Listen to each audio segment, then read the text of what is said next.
श्री कृष्ण बताते हैं, हारना बुरी नहीं अच्छी बात है। आइए हम इसे एक कहानी के माध्यम से जानते हैं।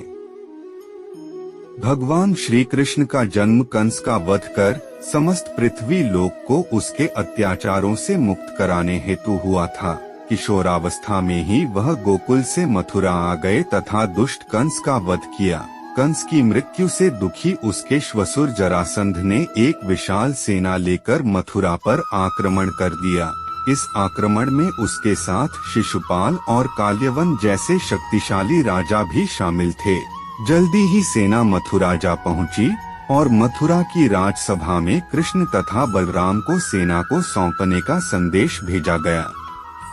इस युद्ध को टालने तथा मथुरा के निर्दोष नागरिकों को बचाने के लिए कृष्ण ने रातों रात वहां से सैकड़ों किलोमीटर दूर समुद्र में एक नई नगरी द्वारिका का निर्माण करवाया। अपनी माया से उन्होंने समस्त नागरिकों, उनके पशुओं तथा संपत्ति को नींद में ही नई नगरी में पहुंचा दिया। अगले दिन सूर्योदय के समय कृष्ण तथा बलराम जरासंध की सेना के सामने जा पहुँचे और उसे लड़ने के लिए चुनौती दी। जैसे ही जरासंध और दूसरे राजाओं ने कृष्ण को मारने के लिए शस्त्र उठाए, दोनों भाई भागने लगे। उन भाइयों के पीछे जरासंध तथा काल्यवन जैसे राजा भी भागने लगे। कुछ ही देर में दोनों भाई बहुत आगे निकल गए और उनके पीछे केवल मात्र काल्यवन रह गया। उसे देवताओं ने वरदान दिया था कि उसकी हत्या किसी अस्त्र या शस्त्र से नहीं होगी। ऐसे में वह निर्भीक था और लगातार कृष्ण का पीछा करते करते एक गुफा में जा पहुंचा।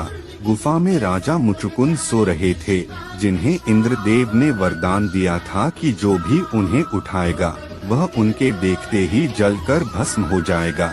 वहां पहुंचकर कृष्ण ने सोए हुए मुचुकुंद पर अपना पीताम्बर डाल दिया और स्वयं छिप गए। काल्यवन भी वहां जा पहुंचा और सोए हुए राजा मुचुकुंद पर पीताम्बर देख उन्हें ही कृष्ण समझ बैठा।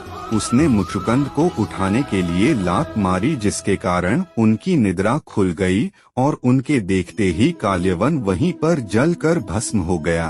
तत्पश्चात कृष्ण ने राजा मुचुकुंद को अपने चतुर्भुज स्वरूप में दर्शन दिए और उन्हें मोक्ष पाने का वरदान दिया। वहीं दूसरी ओर जरासंध और बाकी राजा पूरी तरह से खाली मथुरा देखकर वापस लौट गए।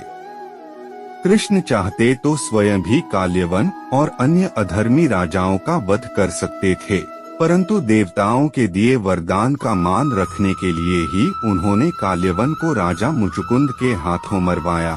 इसी तरह बाद में जरासंध का वध पांडु पुत्र भीम के हाथों करवाकर भूधरा का भार कम किया। इस कहानी के बाद कृष्ण के नाम के साथ हमेशा के लिए रणछोड़ जोड़ दिया।